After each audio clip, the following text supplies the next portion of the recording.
the single most important question to ask yourself on your fitness, bodybuilding, muscle building journey is, where am I now and where am I trying to go? Right? It's super easy to get caught up in the minute details of everything that is on fitness, YouTube, social media, et cetera, et cetera. And I get it. Everybody's trying to make content. Everybody needs content in order to grow their account, make more money, build a lifestyle for themselves, et cetera, et cetera. But the cost of this is we overanalyze the minute details that really don't matter. And this is, not even say don't matter, but we put too much emphasis on it and we lose sight of the big picture. And I think a lot of people, this is especially prevalent in terms of progressive overload when we're looking at our goal being to build and maximize as much muscle as we possibly can.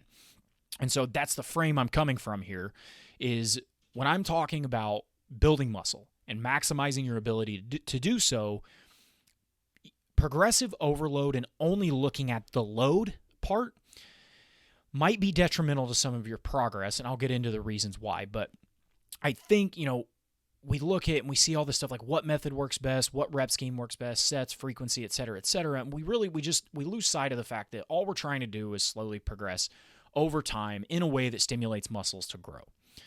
But I think in order to really start to grasp like this, it's very useful to understand, where did the term progressive overload come from? Like, where did it originate, and how have we gotten to where we are now, right? So in ancient Greece, Milo of Croton, I'm sure you've heard about this. He basically was an adolescent Greek athlete, right? And he had a neighbor that had a small calf, and every day Milo would put it on his back, walk around, do his thing, put it down. He did that every day, or at least pretty consistently for like 4 years, until the point where he had a whole cow on his back and he was, walking around absolutely jacked, whatever, right? And so first, that's where we start to find like the first, I guess you could say, recording of progressive overload and the idea. Then fast forward, it's 1944, 1945, it's around World War II. Thomas DeLorme, right? So he notices that hospital beds are being, overcrowded by soldiers that have orthopedic issues, right? And at the time, all of, doctors, physical therapists, whatever, were just saying like, oh, moderate intensity is the highest you need to go. Otherwise, you're going to risk injury, et cetera, et cetera. Now, DeLorme had actually spent some time being quite sick in his youth and adolescence and younger ages. And he lifted weights and just did a lot of physical stuff, and he noticed it helped him out a lot. So he had this theory, and he was wanting to see if he could use it to help soldiers in the war, or at least help soldiers that were injured heal in the war. So he found his first guinea pig, and had him just do leg extensions with like an iron boot that you could add weight to. And lo and behold, this guy's knee injury, heals. So he finds another lieutenant that comes and talks to him about it. And so at this point, he starts prescribing 7 sets of 10, so 70 total reps. And the goal was to be able to do a certain weight for all 70 reps, and then over time progress that. This guy that he ended up helping also ended up healing his injuries, growing his muscle, et cetera, and then there was no pain for the guy. So all of a sudden, we've got this aha moment, right? And DeLorme is starting to make a lot of headway in the, in the world of, exercise and all that. And this is prior to like Nautilus and Hammer Strength and all that stuff, because DeLorme did want to go and start, he did start developing some of these machines and such. But then anyway, I digress. Then eventually we get to a place where he worked his way to the whole 3 sets of 10 as being ideal, because he did notice that 7 sets of 10 wasn't really necessary to still achieve the result that he wanted. So he works the 3 sets of 10, and then set 1 being 50% of a 10 rep max for 10 reps, set 2 being 75% of a 10 rep max for a set of 10, and then the third set being 100% of the 10 rep max for 10 reps, right? And so what and you can see here, this is something we still use. Like, people still do the whole, going up intensity every single set, and that is tried and true. I would have a really hard time arguing that if somebody went into the gym and just did that, they would get results. Like, we're not going to argue that at all.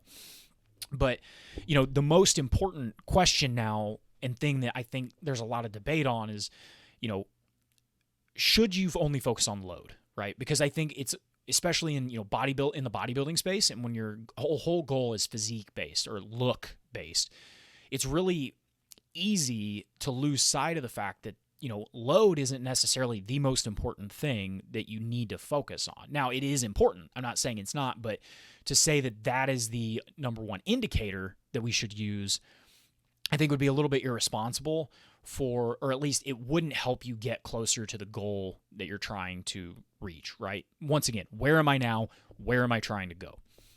So basically, now what we have is people using load as, the proxy of like, I am making progress, right? And that's it. That's the only thing we use. And I think it's especially become prevalent with the more evidence-based content channels, which is good, but not to the point where it becomes almost a religion to you or an ideology, because we still also have anecdotal evidence of other things that work over years and years of professional bodybuilders and et cetera, et cetera. But I think, one of the most important frame shifts that you can have is a term that I know I first heard it from Jordan Shallow, the muscle doc, where he talks progressive over stimulus, right? So when our goal is to maximize muscle, right? Muscles either are stimulated to grow or they're not. Like, that's the language they speak in terms of actually growing muscle, right? Very, very bird's eye view, big picture here.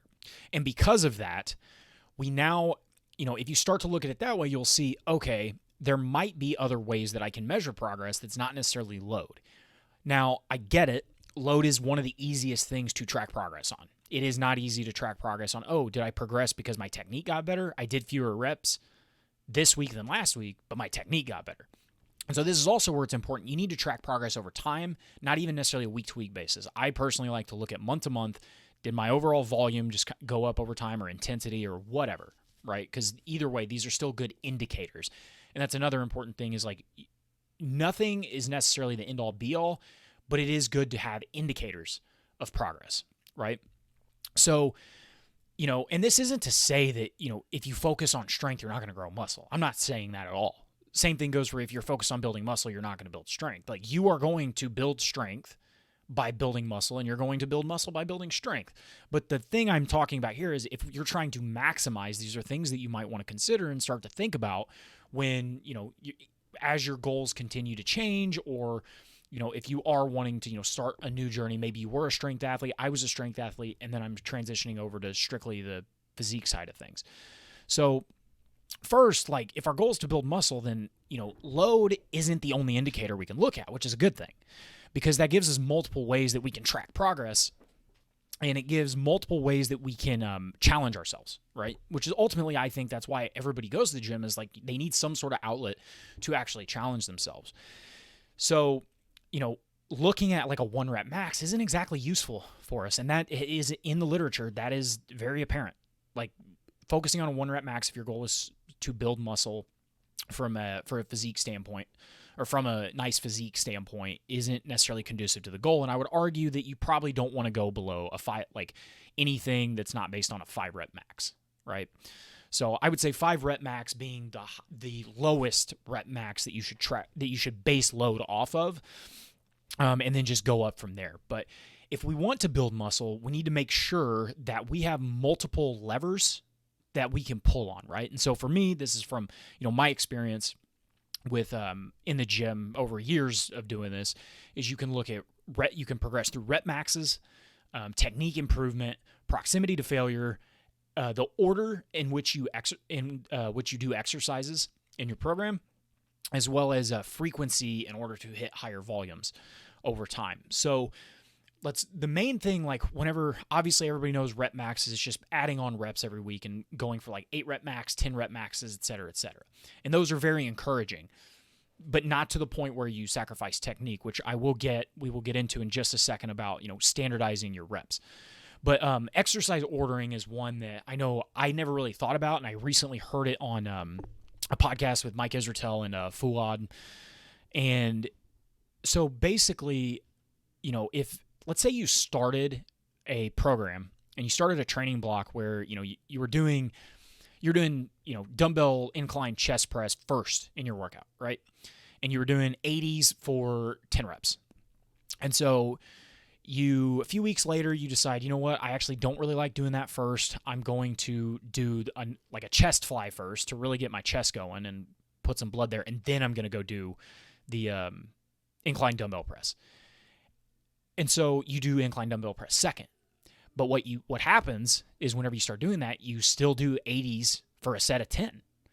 So that in itself is a form of progression, because with fatigue setting in, you're still hitting numbers that you were previously hitting while you were fresh. That's an indication of progress. So just another important thing to note about whenever you're if you do like to, mix around exercise order, or like say one day you do it one way and then the next day you flip your program on its head and just do it the opposite direction, that can be another indicator that, you are growing over time. Or if like at the beginning of the program you were doing one and then you put the exercise at the end by the end of your program and you're still hitting the same thing that you were hitting at the beginning, but at the end of your workout, that's another indication of progress. So now we have the important thing about bodybuilding, right? And just growing muscle is we have to standardize our reps from a technique perspective. And what I mean by this is so whenever I was powerlifting, right? I went up, obviously I was going up in weight as my technique for powerlifting specifically was improving. So bigger arch, maybe widening my hands out a little bit to change my leverage points. My weight started going up. Now, I did grow some muscle from that, but what I would argue here is was that progression for more muscle, or was it because of just technique and leverage points? And this is something that Basement Bodybuilding has coined, or that I heard him say at first, which is that's like artificial progress, right? Because there's a bunch of ways that we can get a weight up without necessarily stimulating the muscle that we're trying to grow here.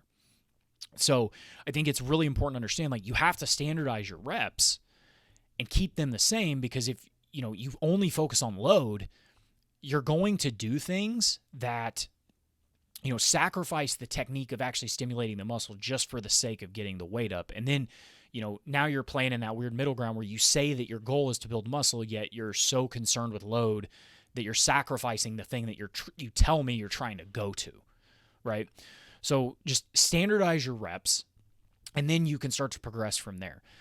And so Basement Bodybuilding, that guy, he also has a quote where he was like, you either compromise form once in 1 week and keep progressing on that weight forever, sacrificing your form and ultimately not getting muscle gains, or the following week you regress and get back to where you are. And, get back to where you are, which the problem is that hurts the ego, right? We don't necessarily want to go backwards, but I had a very similar thing happen where I was doing bicep curls in a preacher curl machine, where I was doing a certain amount of weight. And so what I did though is I noticed I wasn't getting the pump that I needed, and I wasn't getting the, I wasn't feeling like I was really hitting the bicep as good as I could. So I lowered the seat to where, now my arms are sitting up a little bit higher up here, which means it's just harder, and I don't have the leverage that I did whenever I was sitting lower, or whenever I was sitting higher in the seat. And so what I noticed is I actually did 4 less reps than I had been doing, but I felt like I was actually hitting the muscle way harder.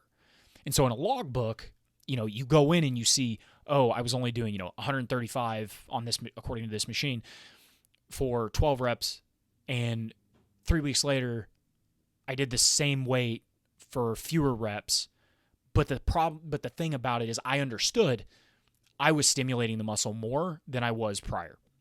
So important note there is you can basically, if you sacrifice your technique once and you only focus on load, you're going to continue to sacrifice your technique throughout the remainder of your training block, which is not going to get you any closer to the goal that you wanted to previously. You'll grow a little bit of muscle, but if you're trying to maximize, that's not the way to do it. So standardize your reps. Make sure they are the same week in, week out. That way, that's going to be a more accurate representation of, progressive overload in this sense, right?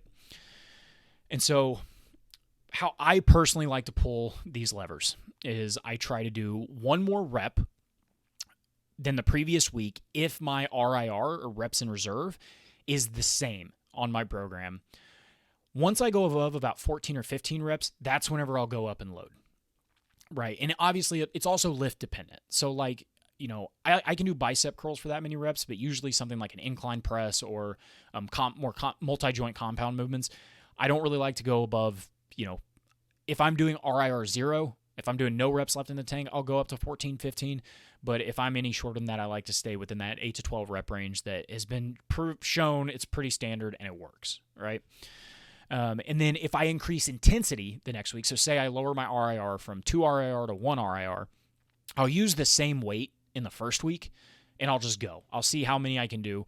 Normally it lines up perfectly to where I don't really have to do a whole lot, but I do usually add more weight depending on the lift because it can be easier, especially if I wasn't feeling the rep range that I was previously doing. So there's been times where, I was doing 12 to 15 reps, wasn't feeling it, so I dropped it to, 8 to 10, 8 to 11 just to get in there. And then I also sometimes I'll put exercises in a different order. So like, let's say if my focus is arms, right? I will actually do, biceps and isolation movements first in my workout to add more intensity. And then I'll go back, I'll do all the other, back exercises or whatever exercises I'm doing that day. And I'll go back and I'll compare those to how are my numbers now compared to whenever I was doing them first in the workout. And, obviously sometimes there's going to be a decline in it, like a slight decline, but overall over time, I end up getting back to where I was even doing then. And that in itself is another form of progression. So the point to wrap this all up that I'm trying to make here is don't focus solely on load.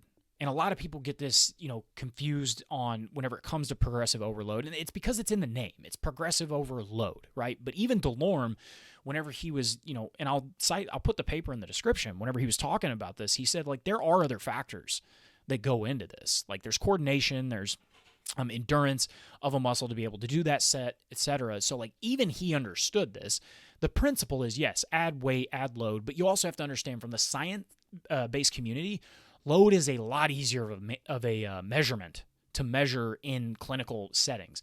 Technique isn't as easy right now. Proximity to failure, because it's so personal, and a lot of that is just like people's brains. Like some people just cannot push to the point of being insanely close to failure just because their pain threshold is down here and they need to have their pain threshold up here, right? So I hope that kind of, gave some light on some of the stuff that, people, that maybe if you have been obsessed with weight on the bar, but you're trying to grow muscle, that maybe this might help you kind of gain a broader perspective on how to see things. And then hopefully you can take this information, how you will, and then use it accordingly. So other than that, you have any other questions, leave a comment. That's what I like to make a lot of content on. That's what I like to answer questions. I'd love to continue discussion in the description. I am starting a newsletter, so I'll have that in the description as well. And then as well as contact information if you either want to hop on a call, chat with me about some stuff, talk about coaching, whatever. I have all that in the description. But until next time, I appreciate you. Peace.